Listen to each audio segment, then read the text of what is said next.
La Sociedad Española de Radiodifusión presenta... Ser. ¡Viva la radio! Podcast. Siempre. Hola, soy Fernando Bayo y estás escuchando Código de Barras, un podcast de consumo y mucho más. Código de Barras. El consumo en la Ser. Fernando Bayo. Para miles de españoles, la banda sonora de la Semana Santa se asocia no tanto a las saetas o al rumor de las olas como a este sonido.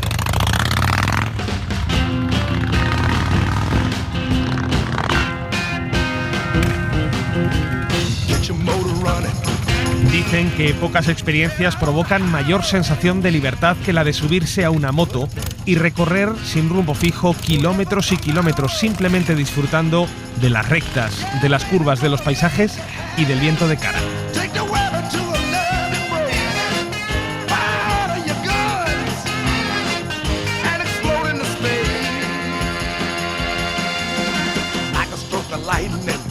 Está claro que España es un país propicio para los amantes de las dos ruedas. En nuestro país hay más de 4 millones de motocicletas y casi 2 millones de ciclomotores circulando por calles y carreteras. Solo el año pasado se matricularon cerca de 200.000 motos en nuestro país y estas suman ya el 11% del parque móvil nacional. María Manjabacas es reportera de la cadena SER y aficionada al mundo de las motos. María, ¿qué tal? Bienvenida. Bienvenida, bien hallada. ¿Llevas moto o simplemente...? No, yo soy paquete. Sí, soy buen paquete, por lo visto lo hacía bastante bien, pero bueno, yo como soy muy miedosa a lo de la moto, todavía llevarla yo no me atrevo. Decíamos que las motos representan el 11% del parque móvil en España, pero el problema, claro, es que suman el 25% de los fallecidos en accidente de tráfico y que la tendencia en los últimos años, María, no deja de aumentar y de forma muy preocupante. La verdad que es una sangría. El tema lo puso sobre la mesa el ministro del Interior cuando estaba dando el balance de tráfico del año pasado. Nosotros estábamos allí. Cuando oímos la cifra que nos dejó a todos helados, 300 muertos solo en 2023. Durante los últimos 10 años han aumentado un 37% en la última década. Lo decía hace unos días el director general de tráfico, Pere Navarro, en Zaragoza, donde precisamente se ha celebrado la primera conferencia internacional de seguridad vial de la moto. Han bajado los atropellos, han bajado los fallecidos en bicicleta, han bajado los fallecidos en turismo, han bajado los fallecidos en furgoneta y en camión y han subido los fallecidos en motocicleta. Pero es que no han subido un poco, han subido un 18% de un año al otro, lo cual hay 299 motoristas fallecidos en carretera el año pasado. Y es que el dato es terrible, 299 muertos. Y bueno, expuestos los datos, ¿qué es lo que hay que hacer? Queremos motoristas más formados, vehículos más seguros, infraestructuras más seguras, en fin, con carreteras, a ver qué podemos hacer. En ciudad, qué podemos hacer también para repensar un poco el diseño urbano. El diseño urbano de las vías, en las ciudades, de las carreteras, en las que muchas veces nos olvidamos de los motoristas, como nos contaba Ramón Ledesma, es asesor de la consultora Pons Mobility. Siempre hay un problema en general con el diseño de la infraestructura que no se piensa en el usuario menos común, que es el motorista. Cuando determinados tipos de pintura, determinados tipos de trazado, en general no se piensa en el motorista, en el diseño. María, tú has hablado con varios motociclistas que han sufrido las consecuencias de estar mucho más expuestos a los elementos de lo que otros conductores. Sí, hablábamos con Juan de Granada. No hay día, me decía, que no recuerde ese accidente que tuvo él con la moto, aunque han pasado muchos años. Y la pena, decía, es que todo sigue igual. Él era del perfil, pues de fin de semana, iba con su mujer a la playa, pero de repente un camión empezó a verter gasoil a la calzada. Y nos hizo patinar la moto sin poder controlarla. Yo impacté contra los guardarraíles, los famosos quitamiedos, y mi mujer fue rodando por el asfalto. Ella sufrió fractura de tibia y peroné y yo sin un rasguño en todo el cuerpo, las dos piernas prácticamente me las cegué allí. Y allí se quedó. Así se quedó mi pierna y la derecha y la izquierda a los 13 en el hospital porque estaba muy mal, muy mal. El relato, la verdad, que no puede ser más gráfico. Yo creo que todos ahora tenemos en la vista ese guardarraíl. Lo decíamos antes, no se pueden quitar, pero sí cambiarlos. Yo ya no les tengo que decir que se necesita inversión, pero solución hay y se llama SPM. El sistema de protección para motoristas consiste en una doble plancha que, cuando yo me accidenté, pues ese hueco por donde pasaron mis piernas hubiera prevenido pues males mayores. Esta placa es flexible y lo que hace es pues impactar contra ella, pero no corta, no amputa. Golpea, como le pasó a su mujer, pero no te mata. Juan llevó el tema a los tribunales, llegó hasta el Supremo, pero no ganó porque la administración se desentendió, porque la culpa la tuvo el camionero que vertió el gasoil. Y el camionero se fugó. Ahora él es conserje de universidad en Granada y da charlas en las autoescuelas. También has hablado con Sonia, una motera que iba a una carrera de motocross en Toledo. En su caso, según tengo entendido, no fue el quitamiedos, pero sí algo parecido porque acabó estrellada contra una señal de tráfico y, como consecuencia de ese accidente, se quedó ciega. Sí, además la señal le impactó en la cabeza, a consecuencia de eso se quedó ciega y además, con el problema añadido, la señal temeraria estaba mal colocada, ni siquiera tenía que estar ahí. Solamente estaba ahí para que en las fiestas patronales, por ejemplo, pegasen el cartel de los toros, o para que cuando haya elecciones pongan, pues vota PP, vota PSOE. No tienen nada, ninguna misión. No indica centro del pueblo, ni indica gasolinera, no indica nada. No indica nada, por supuesto era un cúmulo de irregularidades, tampoco tenía la altura. Eso también tenía como una especie de tejadito, de chapa, cortante. Entonces, ¿qué pasa? Pues que no hace falta los quitamiedos, que sí, que son los que normalmente vemos en las carreteras, pero tú cuando pasas por un pueblo te puedes encontrar con un macetón de hierro, que se te puede ir la moto, que sí, que estamos de acuerdo, pero si evitamos ciertos mobiliario urbano, pues menos peligro y menos accidentes. Este caso ahora mismo está judicializado. Pero bueno, a ver quién le paga a ella lo que ha perdido. Y hacía hincapié en que iba perfectamente equipada con la ropa de seguridad. María, una de las cuestiones que más llama la atención en el último informe que daba la DGT hace unos días es que el perfil de los motoristas que se ven implicados en accidentes mortales es el de una persona relativamente joven, con una media de edad de entre 45 y 64 años y que además muchos, ojo, conducían motos de gran cilindrada. Es otro debate que además lo introduce muy bien el experto Ramón Ledesma. Cuando hablamos de un tipo de moto con un dato, bueno, lo decía él, que llama la atención. Japón, que como todos saben es uno de los mayores fabricantes de motos, está exportando a Europa, a España. Qué curioso, lo que no puede vender allí. No pueden vender, no pueden utilizarse motos de más de 400 centímetros cúbicos, más de 70 caballos, y en cambio fabrican el 90% de las motos que vienen a ser utilizadas en Europa, ¿no? Pues a lo mejor tenemos que también tener un debate. ¿Por qué ellos no las utilizan y por qué las utilizamos nosotros? Ese debate tiene que empezar a aparecer. María José Alonso es vicepresidenta de la plataforma Motera para la Seguridad Vial. María José, ¿qué tal? Bienvenida al programa. Hola, ¿qué tal? Saludos a todos, encantada de volver a estar con vosotros. Escuchando esto que comentaba Ramón Ledesma sobre las motos japonesas que se venden en España porque allí ya no se permite venderlas, me pregunto si habría que prohibir o al menos limitar la compra de este tipo de vehículos de gran cilindrada. A ver, el gran debate, pues yo voy a ser rotunda. No hay que limitar nada. ¿Por qué? Porque al final la forma de conducir o la forma de circular está en tu cabeza. No está en el vehículo. El que mata no es el vehículo, es quien lleva el vehículo. Da igual que tenga 2 o 4 ruedas, me es indiferente. Hay vehículos de 4 ruedas con poco peso y mucha cilindrada que lo llevan personas recién sacado el permiso de conducir y pueden darle al pedal, aunque no deben, pero pueden darle todo lo que quieran. Y en este caso ocurre exactamente lo mismo. En cuanto a motos de gran cilindrada, bueno, habrá que ver el tipo o el modelo de moto de esa gran cilindrada. Yo llevo una moto en teoría de gran cilindrada. Mi cilindrada es de 1200, llevo una BMW RT, como la que lleva la Guardia Civil, pero la potencia la utilizo cuando tengo que utilizar, por ejemplo, para realizar un adelantamiento a cero en el menor tiempo posible, no para competir. Para competir están los circuitos. Entonces, digamos, es sesgar a un tipo de público que por X motivos o incluso porque les gusta ese tipo de motocicleta, no tienes por qué decirles lo que deben o no deben adquirir. Lo que hay es que concienciar y responsabilizar a todos, y digo a todos y cada uno de los usuarios, que tu irresponsabilidad me puede matar. Entonces, la potencia no significa que yo vaya a tener que ir a más velocidad de la que indica la vía. Si la vía me indica 90, mi moto puede tener 200 caballos, pero yo tengo que ir a 90. O sea que en eso no estoy de acuerdo. Creo que el gran debate aquí es la formación, por supuestísimo, empezando desde las escuelas de formación, el reciclaje y, por supuestísimo, la educación y el civismo. Me pregunto si es un error el haber permitido durante años y todavía hoy que una persona que se saca el carnet de coche pueda llevar una moto de hasta 125 centímetros cúbicos sin haber pasado por ningún tipo de formación previa en su manejo. Claro, aquí está de por medio la industria de los que venden la motocicleta, de que de cara a la sostenibilidad, lógicamente la moto va a ser el gran vehículo, el vehículo protagonista en las ciudades, y yo hasta ahí pues lo entiendo, ¿no?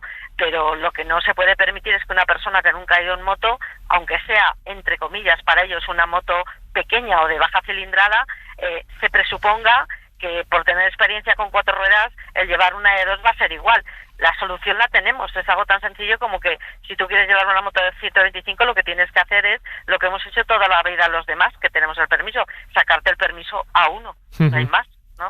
María, escuchando antes a Sonia, esta mujer que se dio con la señal de tráfico y quedó ciega, ella contaba, yo iba con mi casco, con toda la ropa que se requiere a nivel de seguridad y aún así no logré evitar las consecuencias del accidente. Me pregunto hasta qué punto cumplir con esas medidas de seguridad, tener un casco homologado, tener todo el protocolo, digamos, básico de vestimenta, es accesible o no para la mayoría de los moteros. Es muy caro, ahora nos lo contará también María José.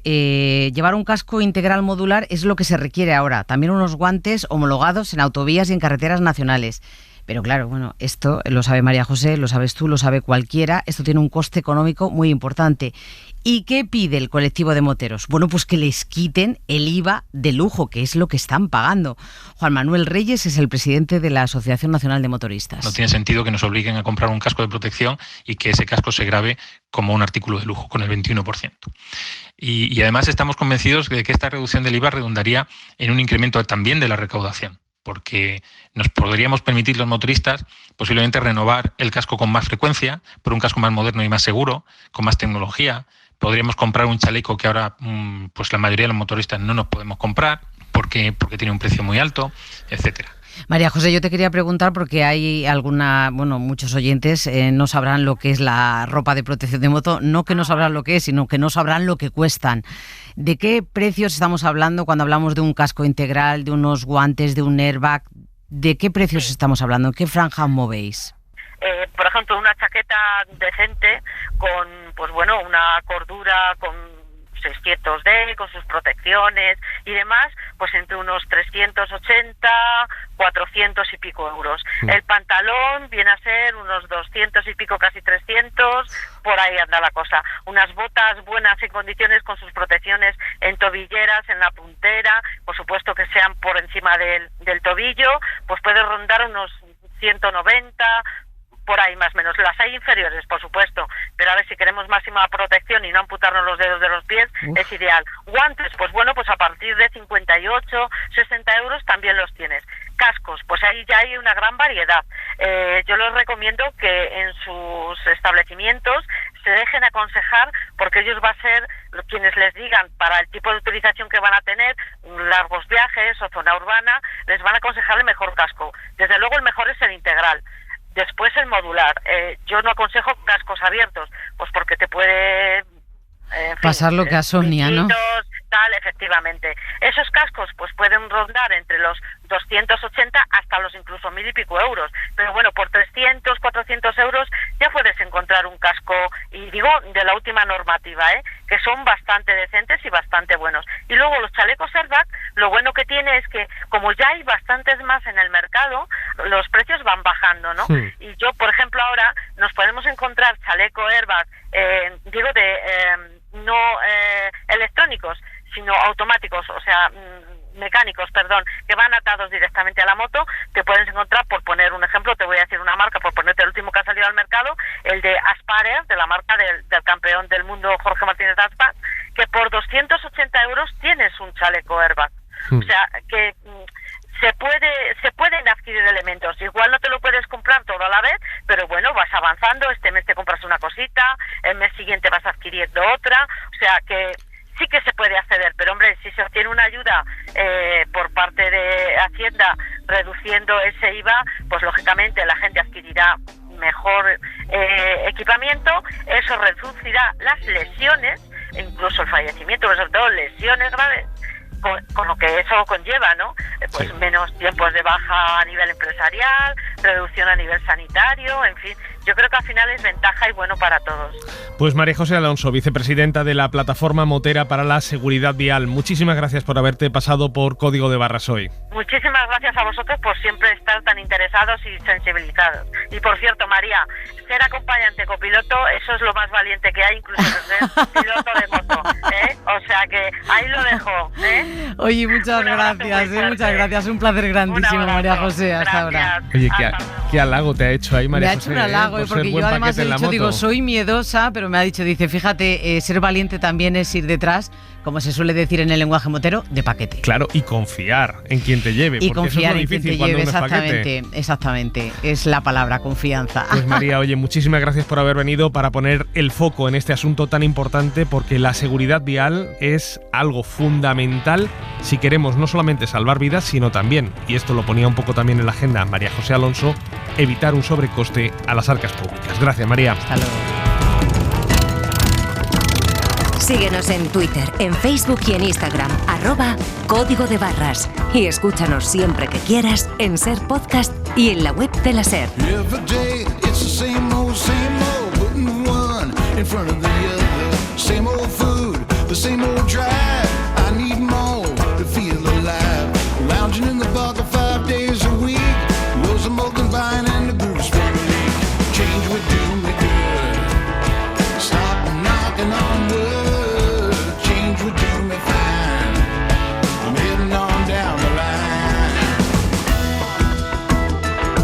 Como cada último domingo de marzo, España y el resto de los socios de la Unión Europea adelantan sus relojes una hora para adaptarse al horario de verano. Una iniciativa que surgió allá por el año 1973, durante la crisis del petróleo. Una iniciativa que busca básicamente racionalizar el consumo de energía en oficinas y fábricas, acoplando en la medida de lo posible los horarios laborales a las horas disponibles de luz solar. España fue uno de los primeros países europeos que se adaptó a esta medida. Lo hizo en 1974 y desde el 81 estableció el ajuste horario cada último domingo de octubre y cada último domingo de marzo. Javier Ruiz Martínez, redactor de la sección de Sociedad de la cadena SER, ¿qué tal? Muy buenas. Hola, Bayo, ¿qué tal? ¿Cómo estás? Más allá de la incomodidad de perder una hora de sueño al entrar en el horario de verano, algo que es la comidilla de todos estos días, bueno, la cuestión del cambio horario, con sus ventajas y sus inconvenientes, resurge cada cierto tiempo en el debate público. De hecho, en 2018, el entonces presidente de la Comisión Europea, Jean-Claude Juncker, lanzó una consulta ciudadana con el objetivo de poner fin al cambio de hora en toda la Unión en el año 2021, algo que claramente no ha sucedido debido, en parte, a la falta de consenso de los 27 sobre qué hacer con este asunto. Algunos dirigentes, como el español Pedro Sánchez, incluso activaron una comisión de expertos para estudiar los posibles impactos de una eventual reforma de la hora oficial. Saber exactamente qué conviene en términos de productividad, de calidad de vida, de bienestar social, de ahorro energético. Claro, luego vino la pandemia, la guerra de Ucrania y del asunto, Javi, no hemos vuelto a saber nada más. Sí, la realidad es que el cambio horario va a seguir con nosotros al menos hasta el año 2026, que es cuando el Consejo de Ministros tiene fijada por ley esa fecha oficial del cambio de las manillas del reloj. Lo que está claro es que siempre hay debate sobre si nos gusta más el horario de verano o el de invierno. A ver, el cambio ese de horario, ¿a quién le beneficia? Ahí pregunto yo. Yo no sé para qué hacen el cambio porque yo creo que no arregla nada. Me parece que si hay un ahorro energético por el hecho de que amanezcamos más oscuro, pero de alguna manera se alargue algo el día, está bien. Que está demostrado científicamente de que no se alcanza ningún resultado. Y luego está la gente, Bayo, que ni siquiera sabe explicar a estas alturas, cuando le ponemos el micro, el cambio. O sea, a las 2 o las 3. Bueno, al revés, ya me estás liando. Una más. Una hora más. Dormimos una hora más. Vamos a ver, cuando son, por ejemplo, las 3 de la madrugada, las tienes que atrasar a las 2 de la madrugada. Me hace gracia él. Vamos a ver. No te tengo que hablar de lo que más nos gusta, sino de hechos científicos, que es a lo que vengo. Como decía uno de los encuestados, hay ciencia detrás de lo que nos ocurre, como en todas las cosas. En el inicio de este vídeo de divulgación de la Universidad Rovira i Virgili tenemos algunas pistas. Mira, escuchad. Cuando oscurece nos entra el sueño. Y mientras dormimos, nuestro cuerpo sintetiza melatonina y queda en un estado latente que le permite recuperar fuerzas. Cuando se hace de día, las células fotosensibles que tenemos en la retina captan la luz y avisan al sistema límbico de que ya podemos reactivarnos. Así que, Javi, entiendo que lo de dormir y despertar está unido a la luz en todas las especies o en casi todas las especies de mamíferos. Sí, de manera muy resumida. La luz nos despierta porque activa nuestras células. La ausencia de luz hace justo lo contrario, así de sencillo. Este proceso lo gestiona una zona muy concreta de nuestro cerebro, el núcleo supraquiasmático. Regula nuestros ritmos circadianos, estimula nuestra glándula pineal, segrega melatonina. Esas veces que sabes que tienes mucho sueño o que estás muy cansado y te quieres dormir pero no puedes. Y no paras de dar vueltas como el filete en la sartén. Pues eso es porque la glándula pineal no fabrica la melatonina, esas pastillas que luego a veces tomamos, que necesita. ¿Y cómo se ha asociado ese núcleo supraquiasmático con el sueño? Bueno, muy sencillo. O muy difícil a la vez. Son un grupo de neuronas que están en el hipotálamo central. Y hay 2 experimentos de laboratorio que demuestran su función muy claramente. En el primero, lo que hicieron fue directamente eliminar esa estructura, ese núcleo supraquiasmático. La consecuencia es que el mamífero a la que se lo quitaban tenía un ritmo totalmente irregular de sueño. En el segundo caso, lo que hicieron los científicos fue cultivar células de ese núcleo supraquiasmático in vitro. La sorpresa, o no tanta, es que esas células mantienen su propio ritmo circadiano, incluso en ausencia de señales externas. ¿Y qué dice, Javi, la ciencia sobre qué es lo que debemos hacer? Mira, yo creo que los expertos en sueño, como por ejemplo Juan Antonio Madrid, catedrático de Fisiología y director de lo que se llama el Cronolab, el laboratorio de cronobiología y sueño, no pueden ser más contundentes. Todas las sociedades internacionales de sueño y de cronobiología, entre las que se encuentra lógicamente la Sociedad Española de Sueño, todas se han manifestado a favor de mantener un único horario durante todo el año. La razón principal es que ya no sirve este horario para ahorrar energía, que era, como has contado tú antes, el propósito principal. Sin embargo, hacer estos cambios sí que genera problemas a millones de personas. Con el reloj biológico más desajustado son las que sufren más estos cambios. Los adolescentes y las personas mayores son los que van a notar en estas próximas semanas más síntomas. En el caso de los jóvenes, estos tienden a ser más vespertinos que la población general. Por lo tanto, perder una hora de sueño, el hecho de tener que acostarse y levantarse una hora antes con respecto al día solar les va a costar mucho esfuerzo. Y en el caso de las personas mayores, porque sus relojes biológicos son rígidos, son poco flexibles, y además el cambio les altera sus horarios, sus rutinas de comidas y de sueño, y esto hace que el sueño se vuelva más frágil y más superficial. Y además ahora, con este cambio que se acaba de producir, estamos en el momento más crítico del año para nuestra cronobiología. Este cambio nos obliga a despertar y acostarnos una hora antes de lo que veníamos haciendo previamente.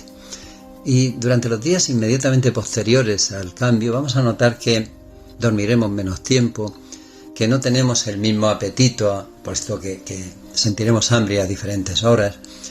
Se va a producir a nivel poblacional un ligero aumento en la incidencia de infarto de miocardio y de accidentes de tráfico.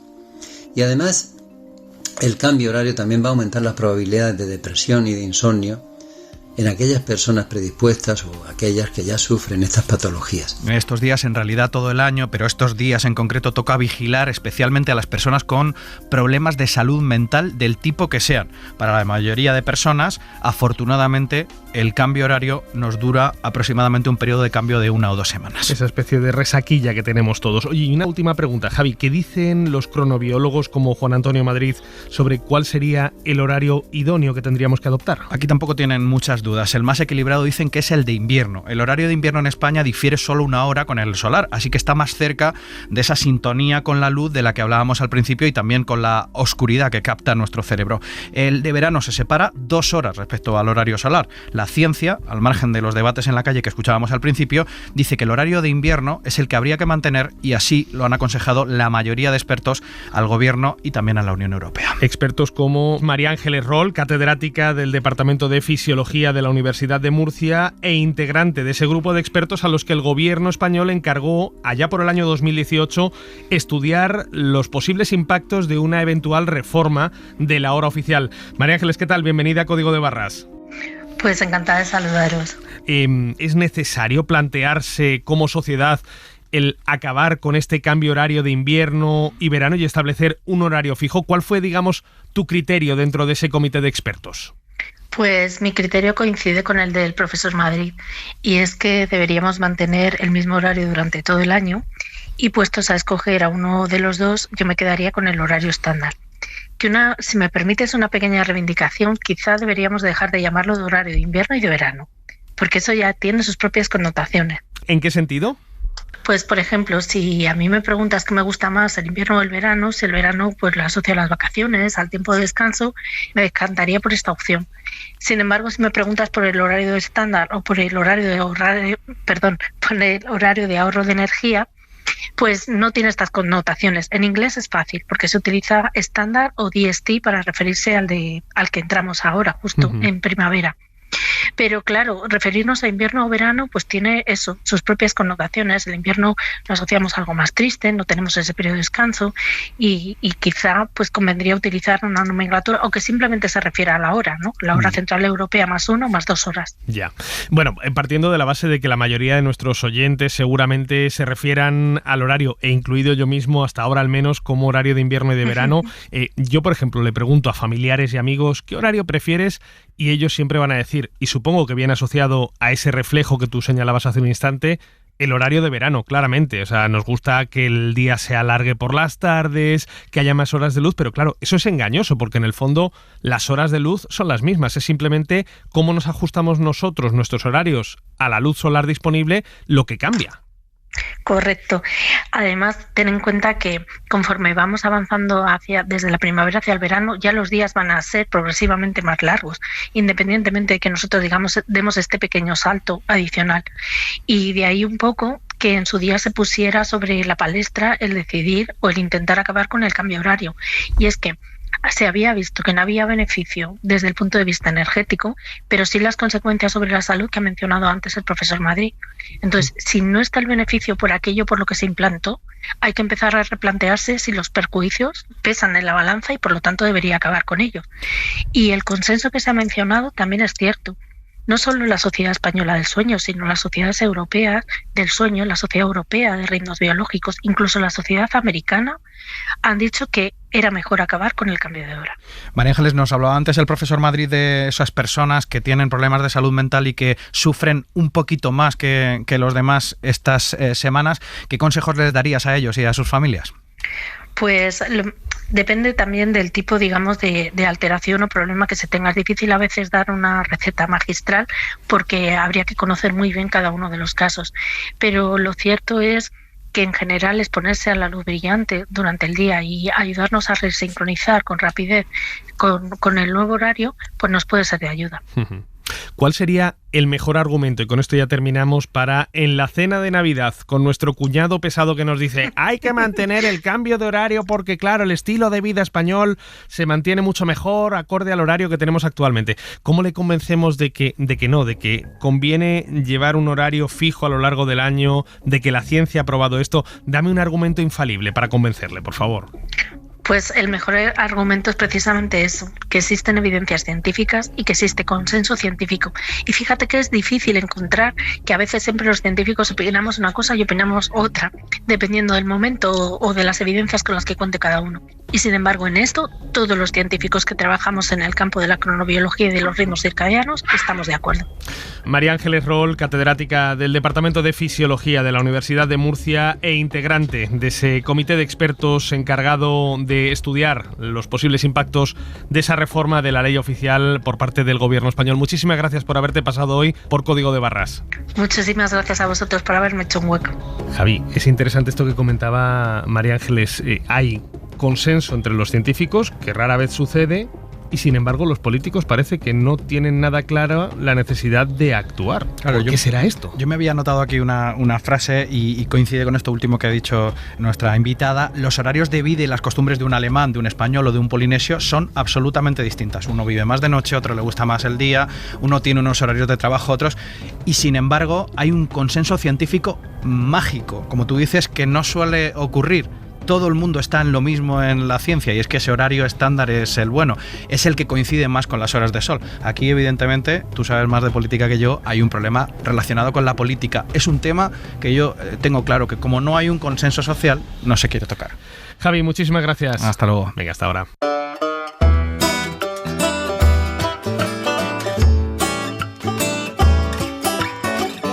Código de Barras. El consumo con buena música. How can I leave where I've never been? Any old day I'll be on my way, and it's years since I went. You can't check out, get back to yourself. 'Cause if you take one down and another goes on the shelf, wanna get home again, but that's where I've always been. Ya saben que en Código de Barras tenemos un consultorio donde cada semana resolvemos las dudas de los oyentes con la ayuda de personas expertas. Si usted también quiere participar, mándenos un correo electrónico a códigodebarras@cadenaser.com o déjenos su mensaje de voz en el WhatsApp del programa en el 679 01 7014.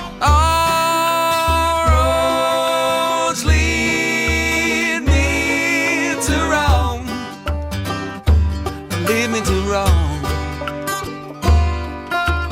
All roads lead me to Rome. Lead me to Rome. Abrimos ya nuestro consultorio esta semana con Miguel Ángel Serrano, vicepresidente de Facua. Miguel Ángel, ¿qué tal? Bienvenido de vuelta al programa. Hola, ¿qué tal? Muchas gracias. La primera consulta nos la envía José, desde Basauri, en Vizcaya, y nos pregunta sobre un tema que tratamos en el programa hace ya algunas semanas, el cártel de coches. Quisiera saber cómo podría demostrar la compra de un coche hecha en el año 2007. No dispongo de factura, ni tampoco de extracto bancario de la transferencia hecha en su día, ya que no soy cliente hace tiempo de ese banco. ¿Hay algún otro medio de demostrar la compra? Claro, José necesitaría esa prueba de la compra del vehículo en ciertas fechas para poder reclamar o tratar de reclamar contra ese cártel de coches. En este caso, ¿cómo puede hacer nuestro oyente para tratar de justificar que adquirió ese vehículo en el año 2007? Bueno, pues complicado. A ver, en principio, cualquier método de prueba admitido en derecho sería válido. Lo que pasa es que, claro, ¿qué método de prueba podemos aportar que acrediten que se realizó una compra del vehículo, ¿no? A mí personalmente lo único que se me ocurre es el cambio de titularidad, el que pudiera ir a tráfico e intentar sacar, bueno, pues el equivalente a una nota simple de una vivienda, pero del vehículo, ¿no? Y donde se viera el cambio de titularidad de forma, bueno, que puede pasar del concesionario X a ser propiedad de esta persona, de este oyente. Sí que aprovecho para recordar que el tema del cártel realmente, donde hay algún tipo de posibilidad de conseguir una compensación, una indemnización, es cuando el vehículo no lo ha vendido un concesionario, no cuando se ha comprado entre particulares, porque, bueno, no podemos olvidar que el daño producido es la modificación del precio en el mercado por culpa de esta conducta de pacto de precio, que finalmente ha sido confirmada en todos los casos por el Tribunal Supremo, y probablemente en la esfera de la compraventa de segunda mano entre particulares pues sea más complicado de demostrar, ¿no? Y aparte de este hecho que digo, lo que sí es esencial es acudir a la vía judicial con un informe pericial que no solamente acredite que nuestro vehículo se ha podido ver afectado pues por esos pactos de precio, sino que intente acreditar de alguna forma cuál es el daño real que hayamos sufrido como consumidores precisamente por causa de ese pacto de precio y por causa de esa manipulación del precio real que tendría que haber tenido el vehículo en el mercado si no hubiera habido injerencia externa en dicho mercado. La siguiente consulta nos la ha enviado Javier desde Madrid. Tiene esta duda. No me encuentro muy cómodo dando mis datos a los repartidores que vienen a casa a traer cualquier paquete y te piden pues tu DNI, tu nombre y demás, y no sé hasta qué punto tenemos los consumidores obligación de ceder ese tipo de datos a cualquier persona, porque realmente muchos no vienen identificados y bueno, pues quería saber porque realmente no me encuentro cómodo cuando cedo este tipo de datos. Ni él ni prácticamente ninguno nos sentimos cómodos teniendo que ceder datos a un desconocido. ¿Estamos obligados los consumidores a ceder ese tipo de información personal cuando recibimos un paquete? A ver, aquí habría que tener en consideración distintos elementos. El primero de ellos es si la información, si los datos personales que nos están solicitando realmente son proporcionados al propósito que tiene la solicitud de esos datos. Puede ser proporcional que un mensajero nos solicite el nombre y el DNI para identificarnos y para identificar que realmente somos las personas destinatarias de ese paquete y que no se lo está entregando al destinatario y no a un tercero que pudiera de forma ilícita quedarse con dicho paquete. Hombre, cabe pensar que el que nos pregunte nuestro nombre y apellido e incluso que nos pidieran que exhibiéramos el DNI podría ser proporcional para intentar confirmar cuál es nuestra identidad, la identidad de la persona que está cogiendo el paquete, ¿no? Otra parte de la historia sería el registro, el archivo que la empresa a la que pertenece ese mensajero puede realizar de los datos personales que nos han solicitado, ¿no? Si tenemos dudas de qué registros ha podido realizar de nuestros datos personales después de que nos haya entregado el paquete, tenemos la opción de dirigirnos al responsable del tratamiento de los datos personales de esa empresa, solicitarle que nos informe qué datos personales nuestros han recabado e igualmente podemos solicitarle que elimine nuestros datos personales de esos ficheros. En el caso de que no deseemos que estos datos pues estén recogidos en estos ficheros, ¿no? Y salvo obligaciones legales de distinto índole que pudiera tener la empresa que pudiera justificar la necesidad de que conservaran esos datos, tendrían que proceder a cumplir con nuestra solicitud, tanto de informarnos de qué datos hay como de su eliminación. De todas formas es un trámite arduo, cuando menos. Vamos con la última consulta. Nos la ha enviado Gerardo desde Cúllar Vega, en la provincia de Granada. Al parecer se ha encontrado con este problema. Fui a ingresar 180 euros en la caja de ahorro y me dijeron que me cobraban 6 euros de comisión por meter 180 euros en moneda, céntimos, 2 céntimos, 5 céntimos, 10 céntimos, etcétera. Mi pregunta es si tienen derecho a cobrarme esa comisión. Es normal que un banco cobre una comisión y además que sea una comisión tan sumamente alta por ingresar una cantidad de dinero que tampoco es que sea demasiado elevada, pero claro, eso sí, en monedas de céntimos. A ver, aquí ocurren también diferentes cuestiones. Nosotros desde Facua estamos en contra de que se cobren comisiones por esta clase de servicios, y me explico. Nosotros entendemos que lo que es la naturaleza propia de un contrato de cuenta corriente están asociados servicios básicos tales como son la retirada de efectivo, el ingreso de efectivo y lo que es la utilización de los medios del banco pues para realizar diferentes pagos, porque ese es el propósito de existir de una cuenta corriente. Ahora bien, es cierto que nos encontramos en el marco del libre mercado, que la única cuenta que tiene regulada cuáles son las comisiones que se pueden cobrar o no es la única cuenta regulada que se encuentra en nuestra normativa, la cuenta de pago básica, perdón que no me salía el nombre, a la que solamente pueden acceder unos consumidores que tengan unas características personales concretas. Y en este sentido es verdad que en uso de esa libertad de empresa el banco puede establecer las comisiones que considere correspondientes. Es cierto que, por otro lado, el Banco de España también ha indicado que las comisiones deben siempre estar justificadas y deben ser servicios efectivamente prestados. Claro, en este caso es cierto que se está prestando el servicio de ingresar ese dinero, de contabilizar esas monedas para poder llevar a cabo el ingreso. Por lo cual recomendamos a este oyente que intente reclamarlo. Miguel Ángel Serrano, vicepresidente de Facua, como siempre, muchísimas gracias por haberte pasado por Código de Barras para resolver las dudas y las consultas de nuestros oyentes. Muchísimas gracias a vosotros, un saludo.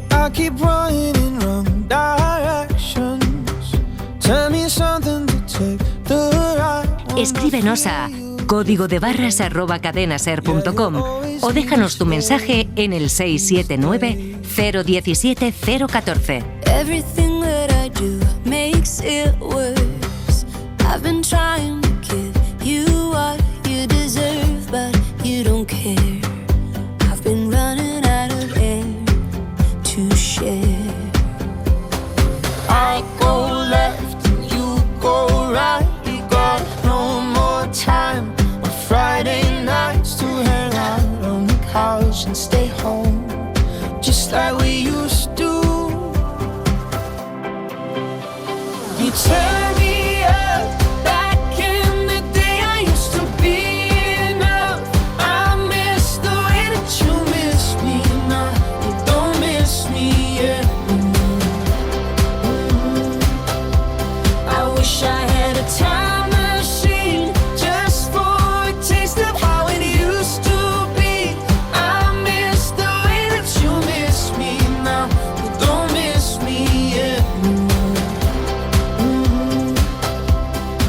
Código de Barras. Un programa de consumo y mucho más. Hola, Venancio. Hola. Muy buenas. Te lo he puesto difícil, ¿verdad? Sí, está un poco complicado. Muy buenas. ¿Paso por aquí? Sí, pasa por aquí. Pues está todo en obra, se ha acabado en la escalera 1, luego en la escalera 2. Por aquí. Gracias. ¿A la terraza quieres ir? ¿Mismo? Sí. Está estupendo aquí. Bueno, vaya vistas, ¿no? Sí. La verdad que sí. Este Alicante no hay que cambiarlo. La contaminación es un mal que afecta a prácticamente todos los ciudadanos del mundo. Según un estudio reciente de la compañía suiza IQAir, tan solo 7 de los 134 países analizados cumplen con los límites de partículas emitidas por vehículos y fábricas que marca la Organización Mundial de la Salud. Y, oh sorpresa, España no está entre esos 7 países. David González, ¿qué tal? Muy buenas. Hola, Fernando, ¿qué tal? Te has ido, entiendo, a visitar a alguien al que le ha afectado de alguna forma la contaminación. Exacto. Me he bajado a mi tierra, Alicante, a la localidad del Campello concretamente, y he visitado a Venancio Rodríguez. Él es uno de los casi 2,5 millones de españoles que sufre una enfermedad pulmonar obstructiva crónica, EPOC. Como él, son muchas las personas que tienen dificultades respiratorias cuando entran en un área con aire contaminado, como podría ser, por ejemplo, una gran ciudad. Un aire que todos respiramos, tengamos problemas pulmonares o no los tengamos. Claro, a lo mejor tú y yo no lo notamos, no nos supone un problema en el día a día, puede que sí a largo plazo, pero a Venancio esto de la contaminación le cambió la vida. Vale, y lo primero que me encuentro cuando te veo, Venancio, es que vas con un aparato, no sé qué funcionalidad tiene. Este invierno está siendo un poco complicado y entonces el apoyo es de oxígeno. Estoy aquí a nivel Alicante, que es maravilloso, pero ya necesito oxígeno. Date cuenta que yo llevo con EPOC pues desde el 94 y estoy en bastante buenas condiciones ahora. Lo que pasa es que son 30 años. Entonces apoyo con oxígeno cuando estoy algo acatarrado, cuando pues, tengo que usarlo. Estos, mientras te escuchamos hablar, escuchamos como una especie de respiros de la máquina, es el oxígeno, el zumbido del oxígeno, sí. EPOC en su grado ya complicadillo. Nada más nacer tuve ahí un fracaso, tuve una laringitis estridulosa, tuve mucho tiempo con una traqueotomía, después de pequeño tuve unas neumonías, tuve una tuberculosis, entonces fumé. O sea, quiero decir que no, esto no es gratuito, todo esto sumas y entonces tuve como 2 neumonías seguidas que me dejaron bastante hecho polvo y ahí fue cuando me diagnosticaron. De repente oí EPOC. Entonces fue lo que oí en aquella, estoy hablando de hace 30 años, a lo cual no hice yo mucho caso tampoco. Sí que es verdad, es cierto que dejé de fumar, pero bueno, el daño ya estaba hecho, ¿no? Y seguí, además yo soy de Madrid, viví en Madrid y he trabajado a veces en sitios tóxicos con pinturas y con tal, que eso es malo. Todo eso configura lo que tengo hoy en día en el pulmón, claro. La contaminación provoca más de 300.000 muertes prematuras en Europa, 25.000 solo en España, según los datos de Ecologistas en Acción. Es por eso que la Unión Europea se ha propuesto reducirla de cara a 2030, endureciendo los límites actuales, una decisión que llega 20 años después de lo previsto. Un ejemplo de área contaminada en exceso podría ser la ciudad de Madrid, donde estamos ahora mismo, y de la que es natural Venancio. Él se vio obligado a salir de aquí por culpa precisamente de esta contaminación. De Madrid y te viniste aquí un poco impulsado por esa situación de Madrid, totalmente. O sea, me vine como un cohete, me vine aquí como un cohete. Madrid es un sitio para un enfermo pulmonar, es una bomba en todos los aspectos. O sea, Madrid es contaminación pura y dura. Yo al principio me fui a la sierra. Esto que todos decimos, hostia, la sierra es un sitio aire puro, maravilloso y tal. Claro, ahí el fracaso era la altitud. Hay menos oxígeno, pues me reagudizaba más. Entonces, yo no pensaba, yo a mí Alicante no me gustaba, la playa no me gustaba nada, yo no era pero de repente notaba que venía aquí y joder, estaba mucho mejor. Y digo, bueno, pues hasta que me di cuenta que aquí era donde tenía que estar y la verdad es que lo que he vivido hasta ahora ha sido gracias a irme de Madrid. Mira que es mi Madrid, pero es ir, tocarlo y irme corriendo. jodido, o sea, realmente estaba jodido. Me vine aquí a vivir y yo aquí he estado años y años y años muy bien. Cuando iba a Madrid me reagudizaba. 2-3 días y tenía que salir huyendo de Madrid y ya venía con consecuencias. Con flemas, ya digo, ostras, otra vez, infección. Existen infinidad de factores que influyen en la contaminación, pero sin duda el principal y el que más tenemos a nuestro alcance reducir es el tráfico rodado. Claro. Para suavizar sus efectos, la Unión Europea impulsó la implantación de zonas de bajas emisiones, que en España son obligatorias por ley desde el pasado 1 de enero de 2023, en las ciudades de más de 50.000 habitantes. Y en España no están implantándose con la rapidez que deberían. Ahora mismo son 151 las localidades que superan esta cifra y solo 23 las han puesto en marcha. Solo 23 de 151. De 151, sí. Ajá. De momento las que están activas además son muy limitadas, ya sea por el área que cubren, que es muy escasa, o por lo laxas que son con los vehículos más contaminantes. Sin embargo, cuenta María Neira, directora del Departamento de Salud Pública y Medio Ambiente de la Organización Mundial de la Salud, que en otros países sí que están siendo efectivas. Las zonas de bajas emisiones, como es el caso de lo que pusieron en marcha en Londres, en la ciudad de Londres, han demostrado que funcionan. Es evidente que son medidas muy verticales que tienen que estar integradas en un plan para toda la ciudad, pero es evidente, según la evidencia que estamos acumulando científicamente, que sí que han demostrado funcionar en esas ciudades que las han puesto en marcha. Uno de los ejemplos que tenemos aquí en cuanto a reducción de emisiones es Pontevedra, que podríamos decir que se convirtió en una zona de bajas emisiones mucho antes de que empezáramos a llamarlas como tal. Miguel Anxo Fernández Lores, además de médico de profesión, es alcalde de Pontevedra desde 1999. Cuando llegó se encontró con esta ciudad. Era una especie de almacén de coches. Hay un dato importante para entenderlo, y es que la intensidad media diaria de vehículos en el centro de la ciudad triplicaba al centro de Madrid el número de coches por kilómetro cuadrado y quintuplicaba al downtown de Londres, ¿no? O sea, era una especie de atasco permanente en los 2-3 kilómetros cuadrados del centro de la ciudad. Desde que es alcalde, Lores se ha propuesto transformar Pontevedra. Hoy en día más del 75% de la ciudad es peatonal y las emisiones se han reducido drásticamente. Nosotros calculamos en esa época que la reducción de contaminación fue de un 70% de emisiones de gases de efecto invernadero. Lo calculamos del orden de media tonelada dejamos de emitir por habitante y año de CO2, pues una vez que tomamos esas decisiones, ¿no? Eso generó pues que la ciudad sea más atractiva. Todo esto además ha conseguido hacer protagonista al peatón por delante del coche. El coche que era el que ocupaba ese almacén de vehículos, ha dicho el alcalde. Pero muy claro, gráfico. Entiendo que Pontevedra será una excepción por lo que me contabas antes. Pues sí, la gran mayoría de las zonas urbanas de nuestro país contaminan bastante más de lo que deberían. ¿Y qué ocurre cuando se superan esos límites? No sé si hay alguien que diga, oiga, usted tiene que pagar un precio, tiene que pagar una multa. ¿Hay algún tipo de sanción, de castigo para las ciudades que no cumplen con esos límites? Existe una ley, existe la Ley de Cambio Climático Española, pero esto no es sancionable, según dice esa ley.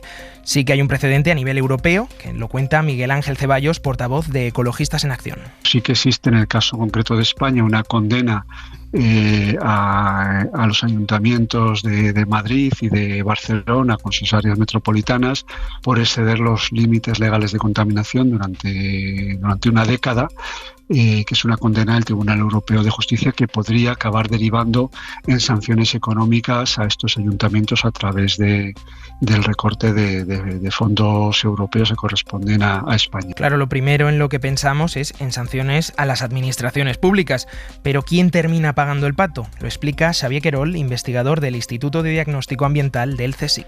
Si tenemos una población que durante 10 años ha tenido una superación de los valores límites de exposición de calidad del aire, pues significa que 10 años seguidos ha estado respirando aire superior a lo que debería.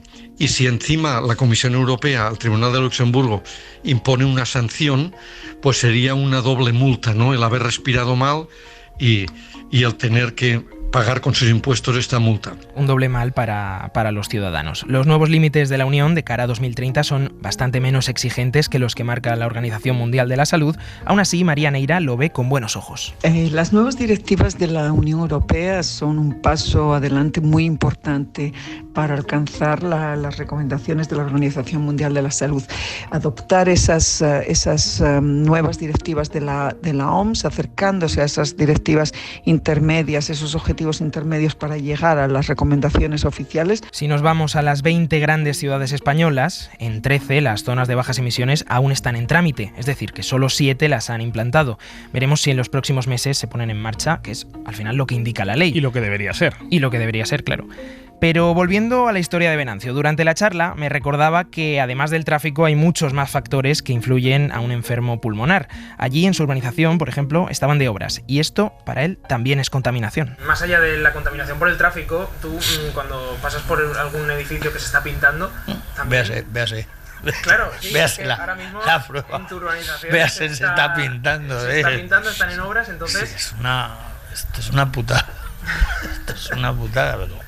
tenemos que pasar por ahí, sí, yo. Contaminación de todo tipo. Hubo un año determinante, cuando soterraron la M30, yo bajaba, desde la sierra bajaba a trabajar a Madrid y no comprendía por qué de repente, pero es que era entrar y de repente eran unas toses y además eran chaflemas que eran como rojizas. Y decía, hostias, digo, joder, me sienta mal, pero nunca como hasta ahora. Bueno, pues eran las obras de la M30. O sea, eso pues estas me matan también. Estas me matan también. Igualmente, eso es contaminación total. Aquí, gracias a Dios, tenemos menos de todo. Y tenemos esto que nos lo quita casi todo. El mar. El mar Mediterráneo que, como dice Venancio, ayuda bastante, por lo menos anímicamente. El caso es que gracias a ese cambio de vida, cuando se alejó de ese gran foco de contaminación que es Madrid, a sus 63 años, Venancio puede vivir con normalidad. Con relativa normalidad a pesar de la contaminación. David, muchísimas gracias y dale un abrazo a Venancio. Gracias. Código de barras. El consumo en la SER. Nos vamos ya. En la producción esta semana han estado Laura Bermejo y David Gozálvez. En la técnica José María Sendra y en el diseño sonoro Marcos Granado. Ya saben que pueden recuperar este y el resto de los episodios del programa en SER Podcast y que también pueden seguirnos en las principales plataformas de audio y, como no, en la web de la SER. Nos volvemos a escuchar el próximo domingo. Hasta entonces, como siempre, feliz semana y recuerden, consuman con cabeza. Fernando Bayo.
Suscríbete a Código de Barras. Todos los episodios y contenidos adicionales en la app de Cadena SER y en nuestros canales de Apple Podcast, Spotify, iVoox, Google Podcast y YouTube. Escúchanos en directo en la SER los domingos a las 6 de la mañana.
Cadena SER.